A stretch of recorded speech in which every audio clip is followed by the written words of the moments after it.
1 Samuel capítulo 13, a partir do versículo de número 8, diz assim: Esperou Saul 7 dias, segundo o prazo determinado por Samuel. Não vindo, porém, Samuel a Gilgal, o povo se foi espalhando dali. Então disse Saul: Trazei-me aqui o holocausto e ofertas pacíficas. E ofereceu o holocausto. Mal acabara ele de oferecer o holocausto, eis que chega Samuel.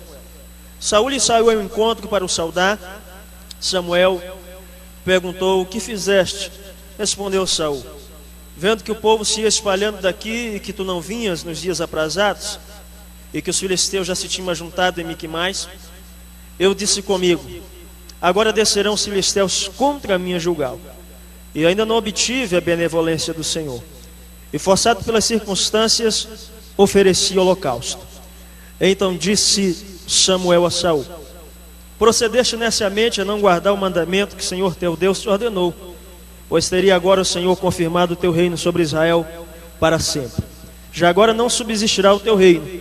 O Senhor buscou para si um homem que lhe agrada, e já lhe ordenou que seja príncipe sobre o seu povo, porquanto não guardaste o que o Senhor te ordenou. Pode sentar. Obrigado. Queridos, eu gostaria nesta noite, e eu sei que hoje nós estamos comemorando uma data tão sublime, tão bonita e tão importante, e é o nascimento de Jesus Cristo. Nós não sabemos ao certo o mês, o dia em que Ele nasceu, mas o que importa, o que nos interessa, é que Jesus Cristo nasceu. No dia do nascimento de Jesus Cristo, no dia em que Ele nasceu, nós entendemos e nós podemos compreender que ali inicia-se o cumprimento de um grande propósito eterno de Deus, que é exatamente o propósito da redenção. O homem, ele foi criado por Deus com este propósito, criado para a redenção. Deus não queria que o homem pecasse, mas Deus sabia que o homem ia pecar. Por esta razão, por isto, Ele criou o homem com este propósito, o criou para a redenção. E é exatamente no nascimento de Jesus Cristo que inicia-se o cumprimento deste propósito, deste projeto de Deus para a humanidade. Até porque 30 anos após o nascimento de Jesus, Ele estaria iniciando um grande ministério na terra. 3 anos depois de iniciar este ministério, Ele é crucificado, Ele é morto ali na cruz do Calvário, trazendo a grande redenção para toda a humanidade. E isto para nós é algo glorioso, é algo maravilhoso, porque nós estamos aqui.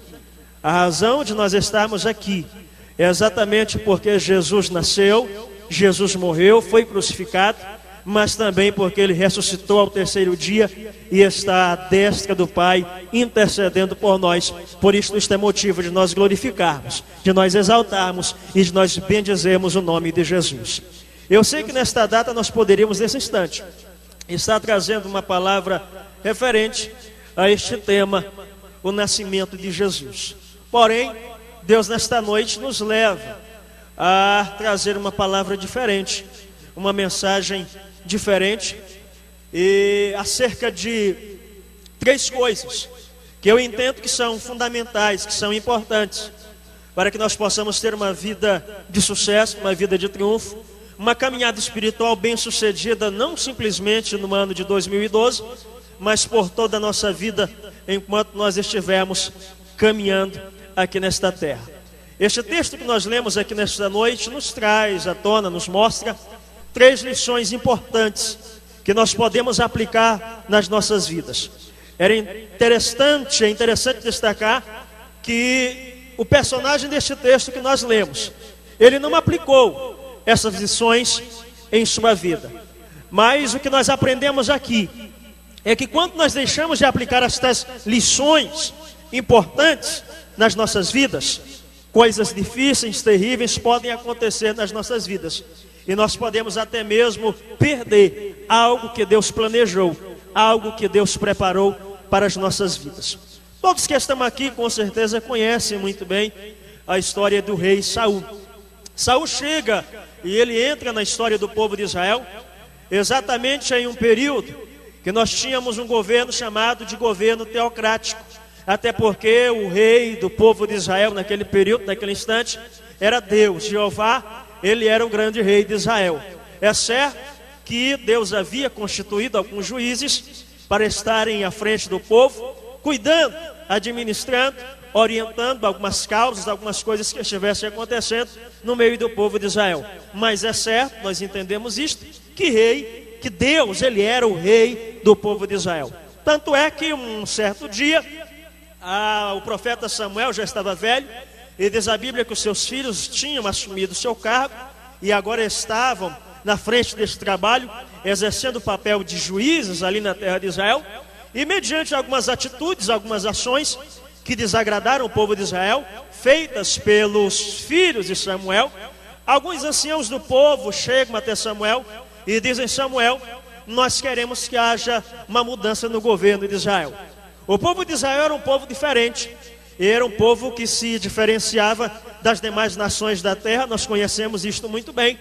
Deus escolheu, Deus separou o povo de Israel para ser uma nação peculiar, uma propriedade exclusiva sua, e Deus queria que o povo fosse diferente das demais nações da terra em todos os aspectos, na sua forma de andar, na sua forma de vestir, na sua forma de cultuar a Deus. Deus queria, e ele não simplesmente queria, mas ele havia determinado que o povo de Israel deveria ser diferente das demais nações da terra em todos os aspectos, inclusive no aspecto referente ao governo do seu povo. E o povo de Israel chega até o profeta Samuel e diz: olha, Samuel, nós gostaríamos de se parecer com as outras nações da terra em pelo menos um aspecto.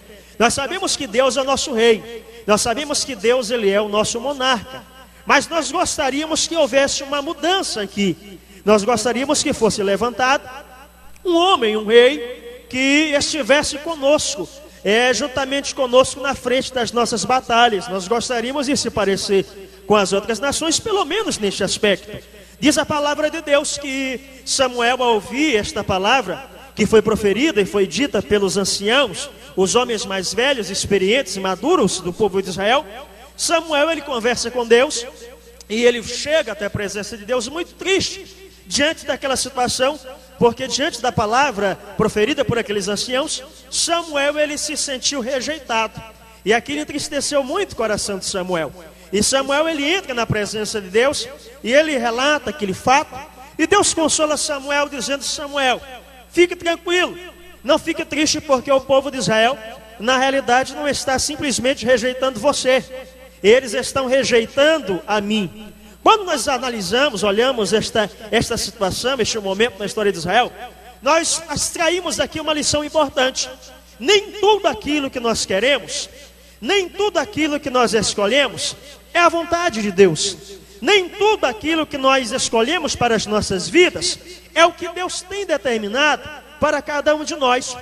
Quantas pessoas têm feito tantas escolhas erradas na vida? Quantas pessoas têm diante de Deus isto com sinceridade de coração? Têm feito determinadas petições, têm feito determinadas orações, até o presente momento não tem sido respondido. As suas orações não têm sido respondidas, as suas petições não têm sido alcançadas, e essas pessoas muitas vezes questionam a Deus e começam a perguntar: meu Deus, por quê? Eu não tenho a minha oração respondida. Porque eu tenho clamado a Ti com tanta sinceridade no meu coração, tenho feito uma petição a Ti, mas o Senhor não tem respondido, parece que o Senhor não está me ouvindo. Querido, talvez isto que você está pedindo, talvez isto que você está buscando, não é o que Deus tem escolhido para você, não é o que Deus tem determinado para a sua vida. Nem tudo que parece ser bom para mim, nem tudo que parece ser bonito e maravilhoso aos meus olhos é o que Deus tem designado para a minha vida. Eu quero que você entenda que Deus, ele tem o melhor para você. Deus é um pai. Eu, como um pai, e muitos pais que estão aqui nesta noite, vocês sabem, nós sabemos muito bem disto.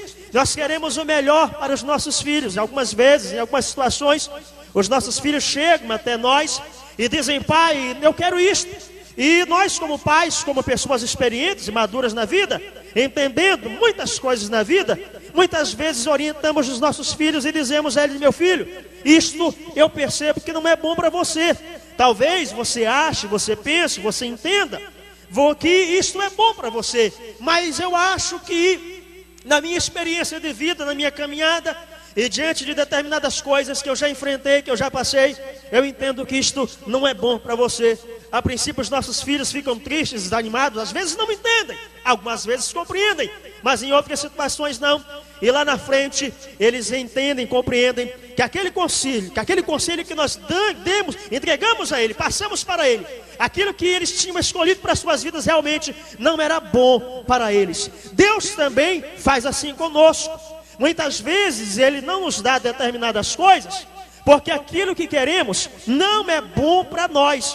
Deus sabe que se nós recebemos aquilo, Deus sabe que se nos entregar aquilo que nós estamos pedindo, nós iremos pagar um determinado preço, nós iremos sofrer, e mais tarde nós iremos nos arrepender, e chegaremos diante da presença de Deus, iremos questioná-lo, e falar a Ele: meu Deus, por que isto aconteceu na minha vida? Então nós vemos isto aqui. Deus ficou descontente com aquilo que o povo estava escolhendo, mas Deus atendeu o pedido do povo e disse: Samuel, eu vou escolher um rei. E diz a Bíblia que Deus escolheu um homem chamado Saul. Ele era de uma tribo chamada Benjamim. Algumas coisas marcaram a unção, a escolha daquele homem. Deus, ele cria situações. O que eu acho lindo na história, na Bíblia Sagrada, é que Deus, quando Ele quer fazer alguma coisa nas nossas vidas, Ele cria situações, Ele cria momentos que nos levam a alcançar aquilo que Ele tem para fazer nas nossas vidas. Deus permitiu que surgisse uma abertura na cerca da fazenda de Quis, pai de Saul, para que algumas jumentas fugissem dali, e Quis enviasse exatamente Saul para buscar aquelas jumentas. Na realidade, a fuga daquelas jumentas não foi algo que aconteceu por acaso. A fuga daquelas jumentas era o propósito de Deus. Deus criou aquela situação para conduzir Saul até aquilo que ele tinha escolhido para a sua vida. As jumentas fogem, o pai de Saul manda Saul juntamente com o servo em busca daquelas jumentas. Eles procuram aquelas jumentas durante alguns dias, não encontram, e resolvem voltar para casa, porque pensaram, o Saul pensou e disse: meu pai agora vai ficar preocupado, não simplesmente com as jumentas, mas também comigo. Eles resolvem voltar para casa, e na volta para casa, o escravo, o servo de Saul, lhe dá uma orientação e diz: olha, existe um profeta aqui numa determinada cidade, e eu tenho certeza que se nós formos na casa deste homem, ele vai falar para nós aonde estão as jumentas do seu pai. E Saul, atendendo a palavra daquele servo, daquele escravo, eles vão até a casa do profeta Samuel, onde estava o profeta Samuel. E chegando à casa do profeta Samuel, onde estava o profeta Samuel, Samuel já sabia, Deus já tinha revelado para ele que o rei escolhido estava chegando. E quando ele entra ali na casa onde estava Samuel, Samuel revela a Saul a escolha de Deus, aquilo que Deus tinha escolhido para a vida dele, o projeto que Deus tinha para a vida dele, lhe unge rei, e lhe fala de algumas coisas, de algumas experiências que ele ia passar até a sua apresentação ao povo de Israel. E algumas coisas lindas acontecem ali, depois da unção, da escolha de Saul. Bom, chega o dia da apresentação de Saul como rei do povo de Israel. E é engraçado porque no dia da apresentação havia uma grande multidão para receber Saul como rei. Mas diz a palavra que Saul, meio tímido, ele se esconde em meio a uma bagagem. E procuram Saul onde está, chamam o rei para se apresentar, e ele estava escondido em meio a bagagem. Mas procuram daqui, procuram dali, e acham Saul. E diz a Bíblia que ele era diferente, ele era um homem muito bonito, muito belo. Ele se sobressaía dos ombros para cima no meio do povo. Saul é escolhido.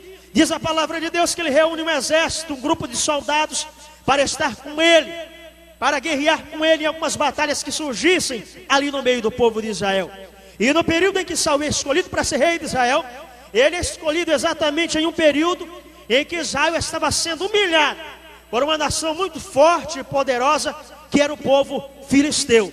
Saul reúne um exército de soldados, e ele vai para algumas batalhas, e em uma delas ele vence. Ele tem uma grande vitória sobre um grande grupo de soldados filisteus.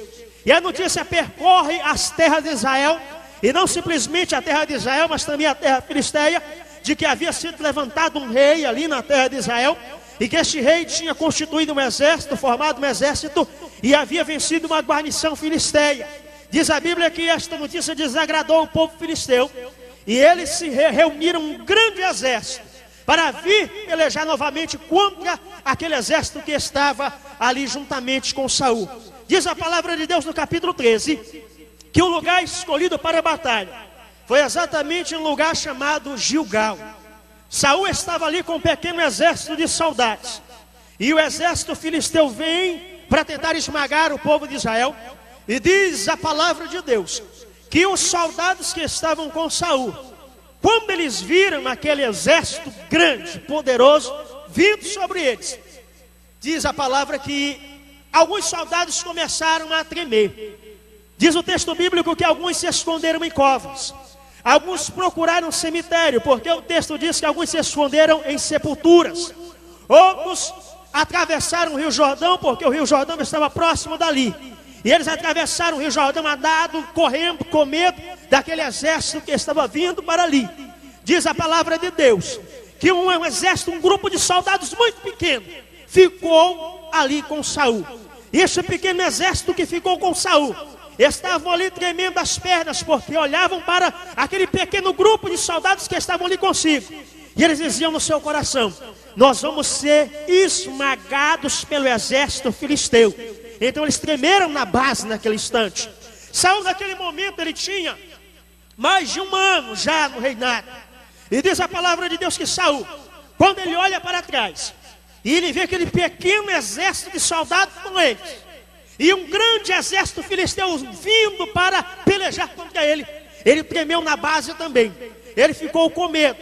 E nós entendemos no desenrolar do texto bíblico que Samuel, ele havia marcado um encontro com Saul exatamente ali naquele lugar chamado Gilgal. E Samuel, ele tinha marcado um tempo, ele tinha marcado uma data, ele tinha marcado um dia em que se encontraria com Saul ali exatamente naquele lugar. E diz a palavra de Deus, nós entendemos isto no desenrolar do texto, que aquele dia era o dia que tinha sido determinado por Samuel. Era exatamente o dia em que Samuel falou que chegaria para estar com Saul. E diz a palavra que Saul, naquela agonia, naquela situação complicada, ele olha para um lado, para o outro, ele olha para o tempo. Não havia relógio ali no seu pulso, porque não existia isto naquela época. Mas ele olha para o tempo, o sol está quase se pondo, e nada de Samuel chegar. O sol quase se pondo, e o exército filisteu chegando mais perto daquele pequeno exército de Israel. E Saul naquele momento, olhando para um lado e para o outro, e não vendo Samuel chegar, ele se desespera. E diz a palavra de Deus que ele manda alguém trazer um animal, e ele sacrifica aquele animal. E quando ele acaba de sacrificar aquele animal, Samuel de repente chega ali naquele arraial, e olha para aquele homem, para aquele rei escolhido, e diz o seguinte: homem, por que você não esperou mais um pouco de tempo? Se você tivesse esperado mais um pouquinho de tempo, Deus teria confirmado hoje o teu reinado para sempre. Bastava esperar só mais um pouquinho. Se você tivesse esperado só mais alguns minutos, Saul, se você tivesse esperado só mais alguns instantes, Deus teria confirmado o teu reinado para sempre. Sabe o que eu aprendo aqui? Saul, ele perdeu tudo aquilo que Deus tinha preparado para ele. Saul perdeu tudo aquilo que Deus havia designado para a vida dele, simplesmente porque não soube esperar no tempo de Deus. Saul, ele não compreendeu que a vida humana, Saul, ele não compreendeu que a sua vida, ela não era regida simplesmente pelo relógio humano, aquele relógio que Deus nos dá, que nós chamamos de cromos, pelo qual ou através do qual a nossa vida é regida. Aquele relógio que está na parede, são 24 horas de tempo, um dia. Nós temos 8 horas geralmente para trabalhar, 8 horas para dormir, 8 horas para fazer outras coisas mais, dentre elas estar na casa de Deus, orar, estar com a família. Saul, ele não entendeu que a vida humana não era regida simplesmente por este relógio, mas sim, ela era regida pelo relógio de Deus. Saul não compreendeu isto, e ele se precipitou e tomou uma decisão muito errada na sua vida. Ei, eu quero que você entenda uma coisa aqui: a nossa vida, a nossa caminhada, a nossa história de vida, ela não é regida simplesmente pelo relógio que está na parede. A nossa vida, ela é regida pelo tempo de Deus, pela hora de Deus. As coisas não acontecem na minha vida, as coisas não acontecem na tua vida mediante no tempo do relógio que está na parede, não. Deus tem determinado um tempo na tua vida. Deus tem determinado uma hora na tua vida. Deus tem determinado um dia na tua vida. Deus tem determinado o mês da tua vida. E Deus não se atrasa no momento certo. Ele vai agir e vai operar na tua vida. Só que Saul, ele não entendeu esse negócio. Tem muita gente, pastor Josué, que está pagando um preço muito alto, porque não aprendeu a esperar a hora. Tem muita gente por aí que é precipitada. Como diz um ditado lá no meu Maranhão: põe os carros na frente dos bois. Está fazendo besteira, está fazendo bobagem. Ele é apressado. Como diz no meu estado, ele é meio agoniado. E está perdendo tanta coisa de Deus. Está deixando de ganhar tantas coisas grandiosas de Deus, porque é apressado, é agoniado. Ele olha no relógio assim e diz: Deus está demorando demais. Eu já orei tanto, eu já pedi tanto, e até agora Deus não fez nada. Eu me lembro de uma senhora lá no Maranhão, crente, da Assembleia de Deus, ali de uma cidade do interior. Ela, serva de Deus, veio para a igreja, aceitou Jesus como Salvador. E ela tinha um marido, o marido dela dava um trabalho danado e gostava de tomar uma pinga. E essa mulher propôs no seu coração orar por seu esposo. Claro, mas uma esposa faz isso.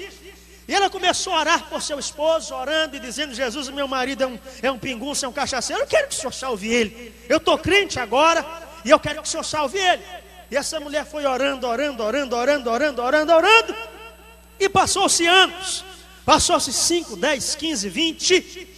25 anos depois. Engraçado, pastor Josué, é que ela marcava no calendário direitinho a data em que ela começou a orar por seu esposo. 25 anos depois, era um domingo de manhã. Ela acordou de manhã e se ajoelhou nos pés da sua cama. Seu marido tinha saído cedo.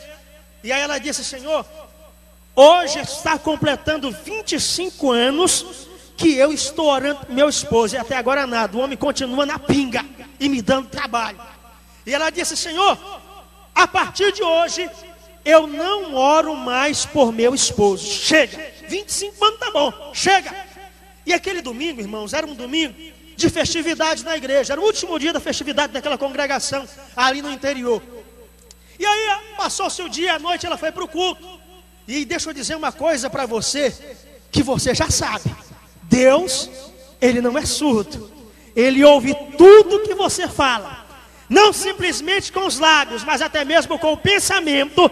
Deus ouve tudo. E aí ela foi para o culto à noite. Está lá no culto sozinha, chorando e dizendo: meu Deus, estou aqui numa festa dessa, adorando ao Senhor, e o meu marido nada. E o culto foi se desenrolando. E aí o pregador assumiu a tribuna, o púlpito, para pregar. E pregou uma mensagem muito poderosa naquela noite. E aí no final da mensagem ele chamou as pessoas para receberem a oração. Convidou alguns que quisessem aceitar Jesus, amigos que estavam visitando naquele dia. E ele parou um instante de falar. E ele disse o seguinte: Deus me disse algo agora. E o povo parou para ouvir aquele pregador. E ele disse: Deus me manda dizer para uma mulher que está aqui. Há uma mulher aqui que hoje de manhã se ajoelhou nos pés da sua cama e disse que a partir de hoje nunca mais oraria por seu esposo. Quando aquela mulher ouviu aquele negócio, ela estava lá atrás, ela começou a chorar e disse: pastor, sou eu. E aquele pastor disse para aquela mulher o seguinte: mulher, Deus me manda te dizer que no primeiro dia em que você prostrou os teus joelhos para orar por seu esposo, naquele dia Deus marcou na agenda dele o dia em que iria salvar o teu esposo. E ele me manda te dizer que esse dia é hoje. Ele entrega esta mensagem. E a mulher vem à frente para receber a oração. De repente começa um tumulto lá na porta da igreja. Os diáconos estavam tentando segurar uma pessoa. E o pastor da igreja, muito ligado, dá uma olhada assim lá na porta. E aí ele desceu do púlpito e disse: eu vou lá na porta para ver o que está acontecendo. E um monte de gente aqui na frente para receber a oração. E o pastor foi lá na frente para ver o que estava acontecendo. Um tumulto lá na frente. E aí chegou lá e ele viu um homem barbudo, meio esquisito, meio bêbado. E aí um diácono falou para o pastor: pastor, esse homem está bêbado, está tentando entrar na igreja, querendo bagunçar a igreja. Aí o pastor olhou para aquele homem e reconheceu aquele homem e disse: não, este homem é o esposo da irmã fulana de tal, que está lá na frente para receber a oração. E o pastor chegou até aquele bêbado e disse: meu filho, o que você quer? E ele disse: pastor, eu quero aceitar Jesus como Salvador.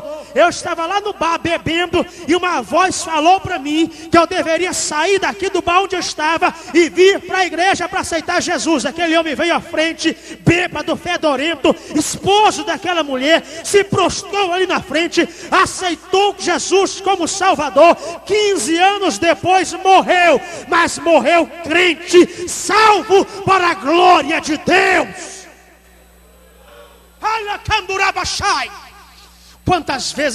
Há quantos anos você tem orado por seu esposo? Há quantos anos, quanto tempo faz que você está orando por seu filho? Eu orei por minha mãe quase 10 anos, mas Deus a salvou. Eu orei por minha irmã 3 anos, mas Deus a salvou. Meu querido, minha querida, não deixe de orar. Deus está ouvindo a tua oração. Aprenda a esperar no tempo de Deus. Não seja como Saul. Saul foi precipitado, ele não esperou no tempo, pastores. E ele perdeu algo grande na sua vida. Outra bobagem que Saul cometeu, e eu não quero que você cometa no ano de 2012. Saul, ele tomou uma atitude errada mediante as circunstâncias contrárias da sua vida. Ele olha para um lado, vê uma muquequinha de soldados. Olha para o outro, um exército grande de soldados filisteus vindo para esmagá-los. E diante daquela situação ele se desesperou. E ele tomou uma decisão errada. Tem muita gente aí que em momentos de dificuldade, em momento de tribulação, em momento de perseguição, em momento de afronta, em momento de dor, ele está tomando decisões erradas na vida. E aí ele toma essas decisões e de repente ele começa a sofrer. E aí ele diz: pastor, eu não suportei a prova, eu não suportei a luta, estava demorando demais, eu não aguentei, pastor. Então eu tive que tomar uma decisão. Meu querido, não faça isto. Muita gente tem feito tanta bobagem na vida, tomado decisões erradas, simplesmente por causa de uma luta, simplesmente por causa de uma prova, ou de alguma coisa contrária que está vindo sobre a sua vida. Meu irmão, não se desespera. Deus não perde o controle da situação. Ele está olhando para você, Ele está do teu lado. Independente do que você passe, Deus está com você. Situações contrárias. Parece que eu vejo Elimeleque. Isso parece até paradoxal, porque a Bíblia diz que lá em Belém, Belém significa casa do pão, e diz a Bíblia que faltou pão, que veio uma fome na casa do pão. Parece algo paradoxo. Como é que falta pão na casa do pão? Mas diz a Bíblia que veio uma fome na casa do pão. E um homem chamado Elimeleque, ele pega a sua família e leva para uma outra terra chamada Moabe. Só que diz a palavra de Deus que lá nesta terra ele morreu. Os seus filhos também morreram. E a única coisa que restou desta família foi simplesmente a sua esposa e 2 noras. E de resto ficou só uma, porque a outra foi embora. Foram para Moabe muitas pessoas, mas só voltaram 2 pessoas. E sabe quando foi que eles voltaram? Eles estavam lá em Moabe e eles ouviram dizer que lá em Belém Deus tinha visitado Belém e havia abundância em Belém. Mas quando voltaram para Belém, já voltaram com pouca coisa. Voltaram com uma bagagem bem pequena, voltaram com poucas pessoas. Sabe o que eu aprendo aqui nesta história? Tem muita gente por aí que está arrumando a mala e está indo para os Estados Unidos, está indo para a Espanha, outros países mais por aí, porque estão enfrentando determinadas dificuldades aqui. E aí eu tenho visto muita gente por aí que está fazendo isto, está indo para esses países e tem enfrentado dificuldades terríveis. Alguns têm sido presos, alguns têm sido deportados. Sabe por quê?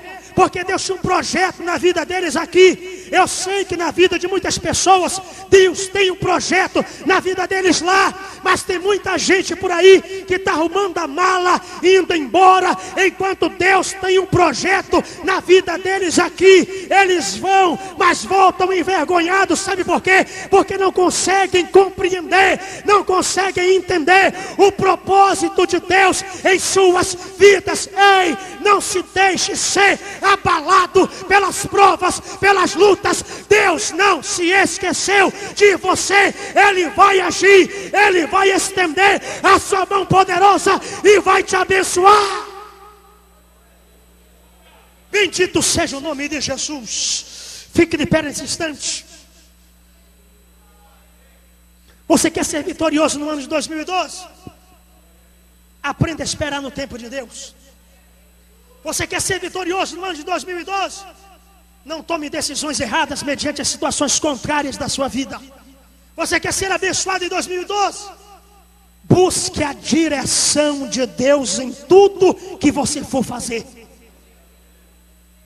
Saul teve a cara de pau de dizer para Samuel: Samuel, eu olhei para a situação. Algumas traduções dizem assim: eu não havia buscado ainda a direção do Senhor. Fez besteira. Deixa eu contar uma coisa para você aqui. Deus, Ele quer fazer parte de tudo na tua vida.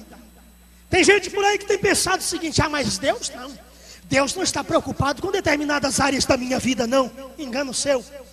Deus está preocupado com tudo. Moça, Deus está preocupado com o namorado que você quer arrumar. Moço, Deus está preocupado com a namorada que você quer arrumar. Moço, Deus está preocupado com a tua profissão. Casais, Deus está preocupado com a sua família. Filhos, Deus está preocupado com vocês. Cada área da sua vida, emocional, profissional, espiritual, Deus está preocupado com cada uma dessas áreas. Tudo que você for fazer, busque a direção de Deus. Ele tem o melhor para você. Eu quero saber nesse instante, onde é que está uma pessoa que neste ano de 2012 quer viver uma vida diferente, quer viver uma vida triunfante, quer viver uma vida de adoração na presença de Deus, quer viver uma vida de triunfo. Eu quero saber onde é que está uma pessoa que quer aceitar Jesus como Salvador nesta noite. Alguém aqui no nosso meio que quer aceitar Jesus como Salvador? Eu quero dizer que Deus tem um projeto tão bonito, tão lindo para a sua vida. Até aqui, tudo que você fez deu errado.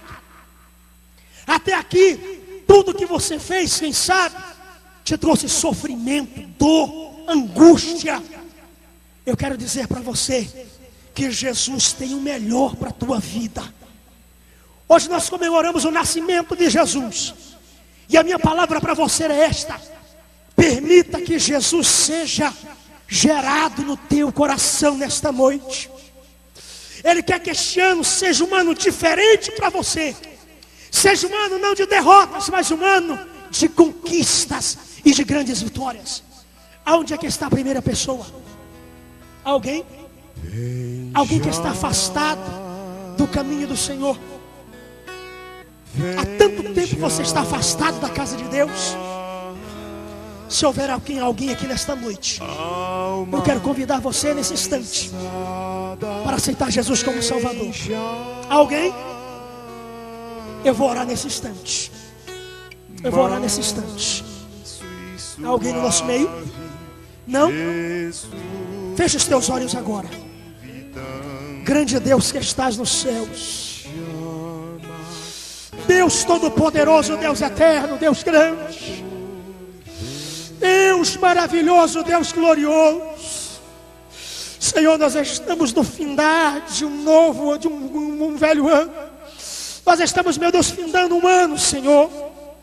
Pai, foram tantas pelejas, foram tantas lutas, tantas batalhas que nós enfrentamos, meu Deus, até aqui. Ah, meu Deus, o Senhor esteve conosco.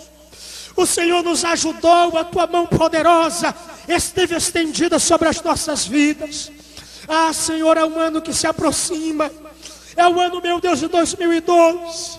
Há tantas expectativas, tantos sonhos, tantos projetos, meu Deus. Pai, eu sei que os teus filhos têm colocado tanta coisa diante, meu Deus, de ti. Quantas mães que estão aqui, Senhor, e estão dizendo, meu Deus, eu quero que neste ano o Senhor salve o meu filho. Eu quero que este ano o Senhor salve o meu esposo. Quantas pessoas que estão aqui, Senhor, e estão dizendo, meu Deus, eu quero que esta luta cesse, que este sofrimento cesse. Eu quero que o ano de 2012 seja um ano melhor na minha vida. A Deus Todo-Poderoso, eu te peço, meu Deus querido, que o Senhor estenda a tua mão, que o Senhor comece a tocar, meu Deus, nessas vidas, que o Senhor trabalhe, que o Senhor haja no lar, na casa de cada família que está aqui nesta noite. Meu Deus, que o Senhor esteja trabalhando, que o Senhor esteja agindo, que haja salvação, que haja prosperidade, que haja crescimento, que a bênção do Senhor seja derramada em abundância, Senhor, neste lar, nesta família, nesta casa, meu Deus, em nome de Jesus, em nome de Jesus. Diga glória a Deus. Diga comigo, eu não vou. Está muito fraquinho. Eu não vou, de maneira alguma, fazer como Saul. Mas eu vou esperar em Deus, buscar a sua direção, e de maneira alguma vou me deixar ser levado por circunstâncias contrárias da minha vida e perder a minha bênção. Mas eu vou sim segurar nas mãos o propósito e o projeto que Deus tem para a minha vida. Você crê nisto? Diga glória a Deus.